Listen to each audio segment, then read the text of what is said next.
దేశం బ్రిటిష్ వాళ్ళ పరిపాలన నలిగిపోతున్నప్పుడు ఆర్ఎస్ఎస్ వాళ్ళు బయటకు రాలేదు. వాళ్ళు బ్రిటిష్ వాళ్ళ వెనకాల ఉన్నారు. వాళ్ళు స్వాతంత్ర పోరాటంలో లేరు. ఒక్క మనిషి లాంటి దెబ్బ తినలేదు. నెహ్రూ గారు 10 సంవత్సరాలు జైల్లో ఉన్నాడు. గాంధీ గారు సంవత్సరాల తరబడి జైల్లో ఉన్నాడు. పటేల్ గారు జైల్లో ఉన్నాడు. గాంధీ గారి భార్య జైల్లో చచ్చిపోయింది. గాంధీ గారి కొడుకు సమానమైనటువంటి మహాదేవ్ దేశాయ్ జైల్లో చచ్చిపోయాడు. ఎందరో త్యాగాలు చేశారు, ఎందరో చచ్చిపోయారు. వీళ్ళు ఏ రోజు సంబంధం లేకుండా బ్రిటిష్ వాళ్ళ వెంబడి తిరిగినటువంటి వాళ్ళు ఇప్పుడు దేశం అంటే ఏంటి, జాతీయత అంటే ఏమిటి, దేశభక్తి అంటే ఏమిటి మనకు చెప్తున్నారు. సరే చెప్తున్నారు. మేమన్నాము ఇలాంటి బొమ్మ కనుక ఎవడన్నా పెడితే వాడు మీకు కేసు పెట్టండి, ఈవిడ మా మాత కాదు. ఈ దేశంలో ప్రజానీకం ఎవరైతే మైనారిటీలు ఉన్నారో 20 కోట్ల మంది ప్రజల్ని నువ్వు నా కొడుకు కాదని గెంటేసేటువంటి తల్లి మాకు తల్లి ఎందుకు అవుతుంది? అందరినీ ఆదరించే తల్లి మా తల్లి అవుతుంది. అందరినీ ఆదరించే తల్లి చేతిలో 3 రంగుల జెండా ఉండాలి తప్పితే కాషాయ జెండా ఉండడానికి వీల్లేదు. మీకు ఎక్కడ ఇలాంటి బొమ్మ కనిపిస్తే ఇది భారత మాత కాదని చెప్పండి. కానీ మన ప్రధానమంత్రి మోదీ గారు పుస్తకం రాశారు. దాని పేరు జ్యోతి పుంజ్. ఈ పుస్తకం మీకు నెట్లో కొడితే దొరుకుతుంది, కొనుక్కుంటే కూడా దొరుకుతుంది. నేను కొనుక్కున్నాను. దాంట్లో భారతమాత ఈవిడ అని ఆయన బొమ్మ ప్రింట్ చేశాడు. దేశ ప్రధాని ఈ పని చేయొచ్చా? ఈ దేశ రాజ్యాంగం మీద ప్రమాణం చేసి నువ్వు ఈ దేశంలో ప్రధాని అయిన తర్వాత ఈ దేశంతో సంబంధం లేనటువంటి ఇలాంటి విద్వేషం రేపే బొమ్మను నువ్వు ప్రచురించవచ్చా? అక్టోబర్ 2వ తారీఖు గాంధీ గారి జయంతి వచ్చింది. అక్టోబర్ 2వ తారీఖు విజయదశమి వచ్చింది 2025లో. అక్టోబర్ 2వ తారీఖున ఈ యొక్క ఆర్ఎస్ఎస్ సంస్థకు 100 సంవత్సరాలు పూర్తయినాయి. ఈ మూడిట్లో కూడా విజయదశమి ఇంపార్టెంట్ కాదు, గాంధీ గారి జయంతి ఇంపార్టెంట్ కాదు. ప్రధానమంత్రి మోదీ గారికి ఆర్ఎస్ఎస్ కి 100 సంవత్సరాలు నిండడం ఇంపార్టెంట్. అందువల్ల ఆయన ఒక నాణ్యం రిలీజ్ చేశాడు. ఇది భారతదేశంలో మొట్టమొదటిసారి ఒక ప్రధాని ఆర్ఎస్ఎస్ పేరు మీద ఒక నాణ్యం రిలీజ్ చేసి దాంట్లో ఆర్ఎస్ఎస్ వాళ్ళు ఇలా సాల్యూట్ చేస్తున్నారు. భారతదేశంలో వాళ్ళు ఇలా నమస్కారం చేస్తారు, లేకపోతే ఇలా సలాం చేస్తారు ముస్లింలు, లేకపోతే ఇలా సాల్యూట్ చేయడం కూడా మనకు తెలుసు. కానీ ఇలా చేసేవాళ్ళు ఎవరో మాకు తెలియదు, అది ఎక్కడి నుంచి వచ్చిందో కూడా మాకు తెలియదు. ఇలా వాళ్ళు సాల్యూట్ చేస్తున్నారు, నల్ల టోపీలు పెట్టుకుని మనకు కనిపిస్తుంది. వాళ్ళు అక్కడ భారతమాత ఈయన చెప్పిన భగవద్ధ్వజం అదంతా సిల్వర్ కలర్ లో ఉంటుంది కాబట్టి దాంట్లో రంగులు లేవు. కానీ మనకందరికీ తెలుసు ఆవిడెవరో. ఇటువంటి బొమ్మను రిలీజ్ చేసి ప్రధానమంత్రి గారు సిగ్గు లేకుండా ఈవిడ భారతమాత అని చెప్పొచ్చా అని అడుగుతున్నాను నేను. ఆయనకి ఇది భారతమాత అని చెప్పడానికి రాజ్యాంగం ప్రకారం ఏమైనా అధికారం ఉందా? అంటే దేశాన్ని కబ్జా పెట్టి నీ దరిద్రపు ఐడియాలజీని నువ్వు మా మీద రుద్దడానికి నీకు అధికారం ఇచ్చామా? లేదే. ఇప్పుడు ఇంకొంచెం ముందుకు వచ్చి వందే మాతరానికి సంబంధించి ఆయన జనవరి 28వ తారీఖున హోంశాఖ ఒక సర్క్యులర్ రిలీజ్ చేసింది. ఇప్పుడు మీరు పాడకపోతే, మీకు తెలుసా జనగణమన మీరు పాడకపోయినా మీకు శిక్ష లేదు. జనగణమన పాడుతున్నప్పుడు మీరు నిలబడితే సరిపోతుంది, దాన్ని గౌరవించినట్టే. కానీ వందే మాతరం గీతం మీరు పాడకపోతే మీకు 3 సంవత్సరాలు జైలు శిక్ష చెప్పారు. వచ్చేసింది ఆల్రెడీ. ఎవరైనా ఖండించారండి అక్కడ? విప్లవ పార్టీలు, సోకాల్డ్ అంబేద్కరైట్లు. బాబాసాహెబ్ అంబేద్కర్ నాగపూర్ లో ప్రతిజ్ఞలు చేయిస్తూ అందరి చేత ఆ రోజు బౌద్ధ మతంలోకి అందరినీ కూడా ప్రజల్ని బౌద్ధ మతం స్వీకరించేలా చేస్తూ కొన్ని ప్రతిజ్ఞలు చేయించాడు. దాంట్లో నేను విష్ణుమూర్తిని పూజించను, లక్ష్మీదేవిని పూజించను, గౌరీని పూజించను, గణపతిని పూజించను ఉంది. ఇక్కడ ఈ పెద్ద మనిషి దుర్గాదేవిని నువ్వు పాడకపోతే కనుక జైల్లో పెడతానని చెప్తున్నాడు. ఏమంటే అంబేద్కర్ రైట్లు అని చెప్పుకునే వాళ్ళని ఎక్కడ నిద్రపోతున్నారు? ఎవడన్నా మాట్లాడాలి కదా. ఏమయ్యారు నాయన మీరు అని సిగ్గు లజ్జ లేకుండా అంబేద్కర్ గారు స్థాపించినటువంటి ఆయన చెప్పుకునేటువంటి ఒక పార్టీ ఇవాళ మోదీ గారి పక్కన కూర్చుని ఈ దుర్మార్గానికి తన యొక్క ఆమోదం వేసింది చెప్తున్నాడు. ఇవాళ దేశంలో మనకు తెలియకుండా రాజ్యాంగం మనకు అందరికి కూడా మనం అంతా కలిసి ఉండాలి. ఆర్ఎస్ఎస్ చెప్తుంది కలిసి ఉండడానికి వీల్లేదు. రాజ్యాంగం చెప్తుంది దీనికి హక్కులు ఉన్నాయి, హక్కులు అవసరం లేదు. మైనారిటీలందరినీ కూడా గ్యాస్ ఛాంబర్స్ కి పంపించేయాలి, వాళ్ళు 3వ తరగతి పౌరులుగా ట్రీట్ చేయాలని గోల్వాల్కర్ గారు తన పుస్తకంలో రాసుకున్నాడు. ఆయన శిష్యుడు ఈ మోదీ గారు. వీళ్ళ కార్యక్రమాన్ని అమలుపరుచుకుంటూ వెళ్ళిపోతున్నారు. దీన్ని ఎదుర్కోపోతే మన దేశం మనకు ఉండదు. ఈ ఫంక్షన్ హాల్లో మనం రాబోయే రోజుల్లో మీటింగ్ పెట్టుకునే పరిస్థితి వస్తే కేసులు వచ్చే అవకాశం ఉంటుంది. ఈ మాటలు చెప్పలేని పరిస్థితి వస్తుంది. ఇంత తీవ్రమైన పరిస్థితి దేశంలో జరుగుతూ ఉంటే ఎవడ పనిలాడు ఉన్నాడు. ఇప్పుడు ఏం చేయాలంటే ఏదైనా శక్తుల్ని ఆవాహన చేయాలని మాకు అనిపించింది. వీళ్ళిద్దరిని మించి ఈ దేశాన్ని కాపాడగలిగిన వాళ్ళు ఎవరని నేను అడుగుతున్నాను. గాంధీ, అంబేద్కర్ ఒక రథం మీద కూర్చున్న తర్వాత ఈ దేశంలో ఎవరైనా అడ్డు రాగలుగుతారా? ఎవరైనా ఆపగలుగుతారా? ఇటువంటి విపత్కరమైన పరిస్థితుల్లో ఉన్నటువంటి దేశాన్ని తన నెత్తురు ఎవరైతే మతోన్మాదులకు వ్యతిరేకంగా నెత్తురు ఇచ్చాడో గాంధీజీ, అటువంటి గాంధీజీ మతోన్మాదానికి వ్యతిరేకంగా, కుల అహంకారానికి వ్యతిరేకంగా ఎవరైతే అంబేద్కర్, వీళ్ళిద్దరిని గురించి మనం మాట్లాడుకోవడం తప్పితే మరేదైనా దారి ఉందని మేము ఆలోచించాం. అక్కడి నుంచి ఈ ఆలోచన మొదలైంది. మీరు తప్ప కాదు నాకు చెప్పండి. ఇది దేశాన్ని కాపాడుకునేటువంటి ఆలోచన. ఇప్పుడు దేశాన్ని కాపాడుకునేటువంటి ఆలోచనలు ఎప్పుడు జయభారత్ దగ్గర ఉంటాయి. వాళ్ళు చాలా తెలివిగా, మాకు ఇప్పుడు తెలిసింది, వాళ్ళకి చాలా ముందే తెలుసు. అందుకని వాళ్ళు ఏమైనా ఆలోచించారంటే ఈ ఇద్దరిని ఎప్పటికీ కలవకుండా చేయాలి.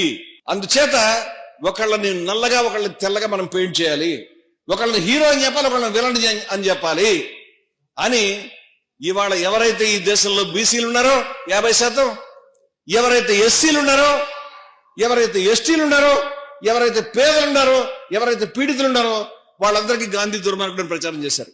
గాంధీ దుర్మార్గుడై ఉంటే, వాళ్ళు చెప్పిన దాంట్లో నిజమై ఉంటే మనం కూడా గాంధీని ఖండించడానికి మేము వెనకాడేవాళ్ళం కాదు. గాంధీని దేవుడిని ఖండిస్తాం. కానీ ఇది నిజం కాదు, దీంట్లో కొంచెం కూడా వాస్తవం లేదు. అది అవునా కాదు మీరు పరిశీలించండి, నేను చెప్పాలని నమ్మాల్సిన అవసరం లేదు.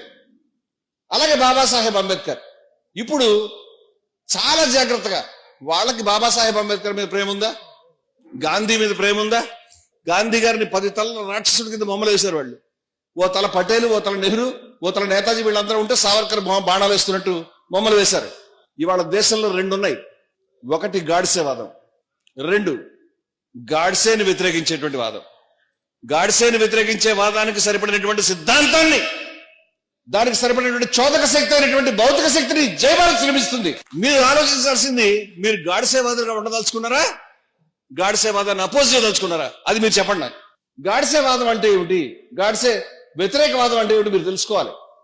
దాంట్లో మనకి చాలా అబద్ధాలు. గాడ్సే దేశాన్ని గాంధీ పచ్చి అబద్ధం. అది గాంధీ గారికి దేశానికి తెలియని కూడా తెలియదు. ఆయన ఈ దేశాన్ని విభజిస్తున్నారనే విషయం గాంధీ గారికి తెలియదు, ఎవరు చెప్పలేదండి. ఆయన నౌకాలీలో ఉన్నాడు, పేపర్లో చూసి తెలుసుకున్నాడు. ఆయన ఆశ్చర్యపోయినాడు, అట్లా నిర్ణయించారు మీరు నాకు చెప్పకుండా. ఆయన అందరూ అనుకుంటున్నాడు కాంగ్రెస్ పార్టీ నాయకుడు కాదు. ఆయన కాంగ్రెస్ పార్టీ సభ్యత్వానికి 1930లో రాజీనామా ఇచ్చాడు. ఆయనకు దేశంలో ప్రజలు తప్పితే పార్టీలు అధికారులకు సంబంధించిన మనిషి కాదు. ఇవాళ మరి ఎలా దేశాన్ని చీల్చారంటే, మహమ్మద్ అలీ జిన్నా చెప్పాడు ఈ దేశంలో హిందువులు ముస్లింలు వేరువేరు జాతులు అని చెప్పాడు. అంచేత వీళ్ళిద్దరూ కలిసి ఉండలేరు అని చెప్పాడు. అదేమిటయ్యా జిన్నా అలా అంటావు, మా అబ్బాయి ముస్లింల్లో చేరితే ఆయన జాతి నేను జాతి అవుతామా అని అడిగాడు గాంధీ. మతాలు వేరు, జాతులు వేరు. మతం మారచ్చు, జాతి మారగలుగుతావా? మారలేదు. జాతి వేరు, మతం వేరు. జాతిని నేషన్ అంటాం, మతాన్ని రిలీజియన్ అంటాం. నువ్వు 2 కలిపి మాట్లాడుతున్నావు ఏంటా అన్నాడు. ఆయన మాట ఎవరు వెళ్ళే. హిందువులు ముస్లింలు 2 జాతులు అని జిన్నా చెప్పడానికి 2 ఏళ్ల ముందే సావర్కర్ గారు చెప్పాడు. జిన్నా చెప్పగానే శబాష్ జిన్నా, కరెక్ట్ చెప్పావు, హిందువులు వేరే జాతి, మేము కూడా ఎందుకు చెప్తున్నాం, ఎవడు వెంటలేదు అని చెప్పారు. దీన్ని గాంధీజీ వ్యతిరేకించాడు, గఫార్ ఖాన్ వ్యతిరేకించాడు, సుభాష్ చంద్రబోస్ వ్యతిరేకించాడు, నెహ్రూ వ్యతిరేకించాడు, పటేల్ వ్యతిరేకించాడు ఈ ద్విజాతి సిద్ధాంతాన్ని. కానీ కాంగ్రెస్ పార్టీ బ్రిటిష్ వాళ్ళకి వ్యతిరేక పోరాటంలో భాగంగా 1939లో కాంగ్రెస్ రాష్ట్ర ప్రభుత్వాలన్నీ రాజీనామా చేసినాయి. మాకు తెలియకుండా యుద్ధంలో దింపినాం, మాకు చెప్పకుండా బ్రిటిష్ వాళ్ళ మీద కోపంతో. అప్పుడు సావర్కర్ గారి పార్టీ, హిందూ మహాసభ, అలాగే ముస్లిం లీగు, ఈ ఇద్దరు కలిసి ప్రభుత్వాలు నడిపించారు. 1942లో క్విట్ ఇండియా ఉద్యమం జరుగుతున్నప్పుడు, మీరు క్విట్ ఇండియాలో గాంధీజీకి ప్రసంగం ఉంటుంది, మీరు చూడండి. 10 లక్షల మందిని కూడా నేను బలి చేస్తాను అవసరమైతే అని చెప్పాడు ఆయన. మేము ప్రాణాలకు ఇవ్వడానికి సిద్ధంగా ఉన్నాం, తోటలకు ఎదురడానికి సిద్ధంగా ఉన్నాం, ప్రాణాలకి ఇవ్వకుండా దేశం మారదు, ఇవన్నీ చెప్పాడు ఆయన. అటువంటి ఒక గొప్ప మహావిప్లవం. వాళ్ళు ఏమని రాశారంటే, బ్రిటిష్ వాళ్ళు 1857 తిరుగుబాటు తర్వాత మా జీవితంలో ఇంత గొప్ప తిరుగుబాటు చూస్తున్నాం అని చెప్పారు. బ్రిటిష్ వాళ్ళకి అర్థం కాలేదు ప్రజలను ఎలా కంట్రోల్ చేయాలో. విమానాల్లోంచి బాంబులు వేద్దామని ఆలోచించారు ప్రజల మీద. అంత తీవ్రమైనటువంటి తిరుగుబాటు జరుగుతుంటే హిందూ మహాసభ నాయకుడైనటువంటి శ్యామాప్రసాద్ ముఖర్జీ, ఈయన ఏ విధంగా కాంగ్రెస్ వాళ్ళని, ఏ విధంగా స్వాతంత్ర పోరాట వీరులను అణిచేయాలో బ్రిటిష్ వాళ్ళకి సలహాలు చెప్తూ ఉత్తరాలు రాశాడు. జిన్నా గారు బ్రిటిష్ వాళ్ళ చంక ఎక్కి తిరుగుతున్నాడు. వీళ్ళిద్దరూ కలిసి ప్రభుత్వాలు నడిపించారు కాంగ్రెస్ కి వ్యతిరేకంగా. వీళ్ళిద్దరూ ద్విజా సిద్ధాంతాన్ని బలపరిచారు. చిట్ట చివరికి దేశం చీలిపోయింది. ఇప్పుడు తప్పంతా కూడా గాంధీ గారి మీద వేస్తున్నారు. గాంధీకి తెలియదు కూడా తెలియదు, జీవితాంతం వాళ్ళు వ్యతిరేకంగా నిలబడ్డారు. ఈ విషయాన్ని మేధావులు చదువుకోవచ్చు, చదవరు. నిజాలు చెప్పచ్చు, చెప్పరు. ఏ అక్షరాలు రావు, పచ్చి అబద్ధాలు ప్రచారం చేస్తారు. గాంధీ గారు ఏ ఉపకారం చేయలేదు. జీవితాంతం దళితుల ఉన్నతి గురించి గాంధీ చేసినంత వరకు భారతదేశ చరిత్రలో ఎవరు చేయలేదు. అంత పనిచేశాడు ఆయన. తెలుసా మీకు? ఎవరు చేయలేదు. 12,000 మైళ్ళు యాత్ర చేశాడు ఆయన. ఊరు ఊరు తిరిగాడు, ప్రతి చోట. ఇవాళ బీజేపీ ఏం చెప్తుందండి, ఇంటి లోపల కులం, బయటకు వస్తే హిందువులం. గాంధీ గారు ఇంట్లో కులాన్ని కూడా తీసేయడానికి పోరాడాడు. నౌఖాళీలో హిందువులకి ముస్లింస్కి గొడవ జరిగి హిందువులు ఇళ్ళు అన్ని కాలిపోయినప్పుడు ఆ ప్రాంతంలో ఆయన పర్యటిస్తున్నప్పుడు హిందువులకు చెప్పాడు, మీరు అంటరానితనం పాటిస్తున్నారు, అందుకే మీ మీద దాడి జరిగింది, భగవంతుడికి కోపం వచ్చింది. అందుకని మీరు ఏం చేస్తారంటే, మీరు భవిష్యత్తులో మీరు ఇల్లు కట్టుకున్నప్పుడు, మీరు భోజనం చేసేటప్పుడు ఒక దళితుడిని తీసుకొచ్చి మీ భోజనం పాత్రలో ఆయన ఒకసారి తాకమని చెప్పండి, మీ పాపం పోతుందని చెప్పాడు. ఎవడని చేస్తాడు? ఇది ఇంట్లో కులం పోగొట్టడం. వీడికి ఇంట్లో కులం కావాలి, ఇంట్లో కులం కాదు బయట కులం కూడా కావాలి. ఇది గాంధీ గారు అనుసరించినటువంటి విధానం. 12,000 మేళ్ల యాత్ర చేశాడు ఆయన. చాలా మందికి మహత్జరు పోరాటం తెలుసు, చాలా మందికి కలారం టెంపుల్ పోరాటం తెలుసు, కానీ మన ఊళ్ళో జరిగిన పోరాటం తెలియదు. ఈ దేశంలో ఉన్నటువంటి 100,000 దేవాలయాలు ఎలా విముక్తమని అడుగుతున్నాడు నేను. తిరుపతి గుళ్ళోకి దళితులు ఎలా వెళ్ళారు, మధురై గుళ్ళోకి దళితులు ఎలా వెళ్ళారు, విఠోబా టెంపుల్లోకి దళితులు ఎలా వెళ్ళారు, పూరి జగన్నాథ్ ఆలయంలో దళితులు ఎలా వెళ్ళారు, కాశీ విశ్వనాథ్ ఆలయంలో దళితులు ఎలా, చరిత్ర తీయండి మీరు బయటికి. ఈ చరిత్రలన్నీ దాపెట్టి పచ్చి అబద్ధాలు చెప్తారా ప్రజలకి? మీరు విన్నారా పేర్లు? ఇవాళ దాక్షాయణి వేలంటే ఎవరో తెలియదు. జయభారత్ తరఫున ఆవిడ జీవిత చరిత్రని మేము రాజ్యాంగ రచనా సభలో ఏకైక దళిత మహిళ 294 మందిలో ఒక మహిళ, ఒక దళితురాలు మొట్టమొదటిసారి గ్రాడ్యుయేషన్ చదువుకుని పట్టుదలగా రాజ్యాంగ రచనా సభకు ఎన్నిక ఇక్కడ పోరాటంలో అక్కడ చర్చల్లో పాల్గొన్నటువంటి మహిళ. తిరుపతి గుడి ఓపెన్ అయిందంటే వైఎస్ సూర్యనారాయణమూర్తి గారి వల్ల ఓపెన్ అయింది. ఆయన 1947లో సత్యాగ్రహం చేశాడు. తిరుపతి అందరూ వెళ్ళేటువంటి గుడి కాదు. మరి ఆ గుడిలోకి జరిగినటువంటి పోరాటం ఎందుకు రాయట్లేదు మీరు? ఆయన 6 సార్లు ఆయన మంత్రిగా పనిచేశాడు, బ్రిటిష్ వాళ్ళ కాలంలో పనిచేశాడు. స్వతంత్రం రాకముందు, స్వతంత్రం వచ్చిన తర్వాత స్వతంత్ర భారత ప్రభుత్వంలో కేంద్ర మంత్రిగా పనిచేశాడు. అంత ఘనకీర్తి కలిగినటువంటి వ్యక్తి, ఇంగ్లీష్ లో పుస్తకాలు రాసినటువంటి వ్యక్తి, ప్రపంచం అంతా పర్యటించినటువంటి వ్యక్తి, యూనివర్సిటీలో మాట్లాడించినటువంటి వ్యక్తి, దళితుడు. దళిత ఉద్యమం ఆయన పేరు ఎందుకు తలుచుకోవట్లేదని అడుగుతాను నేను. మధురై టెంపుల్ ఓపెన్ చేసినటువంటి కక్కని పేరు ఎందుకు తీయట్లేదు మీరు? ఇది ఉద్యమమా? వీళ్ళందరి పేర్లు మీరు పాత్ర వేస్తారా? ఇవాళ పచ్చి అబద్ధాలు ప్రచారం చేయడం గురించి ఏమంటే నాకు తెలియక అడుగుతున్నాను. బ్రిటిష్ వాళ్ళు మన మిత్రులను ప్రచారం చేస్తారు, సిగ్గన లేదండి మీకు?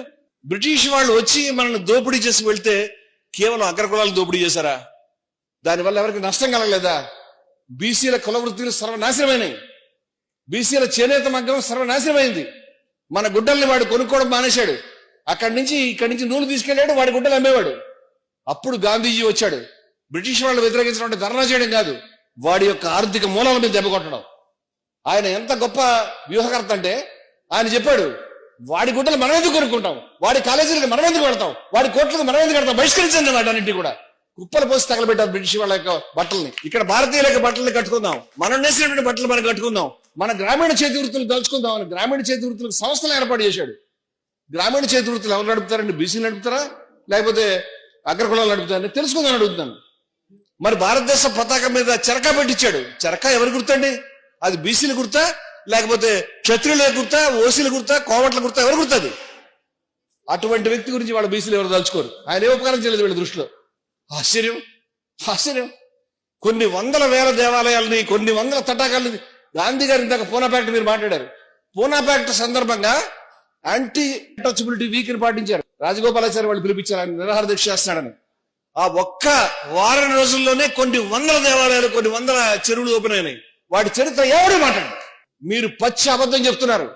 గాంధీ గారి శ్వాస ఈ దేశంలో దళితులకు సంబంధించి అభివృద్ధి జరగాలి, గాంధీ గారి శ్వాస ఈ దేశంలో అణగారిన బీసీ కులాలకి, మహిళలకి న్యాయం జరగాలి అని ఆయన కోరుకున్నాడు.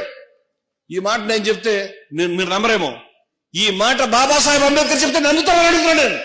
బాబాసాహెబ్ అంబేద్కర్ 1954లో రాజ్యసభలో లేచి నిలబడి చెప్పాడు.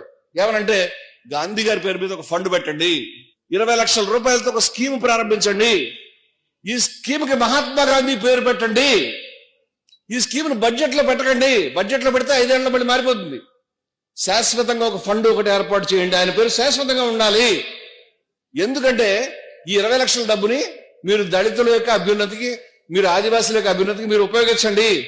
ఎందుకంటే ఆ ప్రజలు ఆయనకి నియర్ అండ్ డియర్, చాలా దగ్గరైనటువంటి వాడు, చాలా ప్రియమైన వాడు అని చెప్పాడు గాంధీ గారు. గాంధీ గారి గురించి Ambedkar near and dear. It is in the records of parliament. మీరు వెళ్లి చదువుకోవచ్చు. రాజ్యసభలో ఆయన ప్రసంగాలు ఇప్పటికి కూడా రికార్డు ఉన్నాయి, వాల్యూమ్స్ లో దొరుకుతాయి.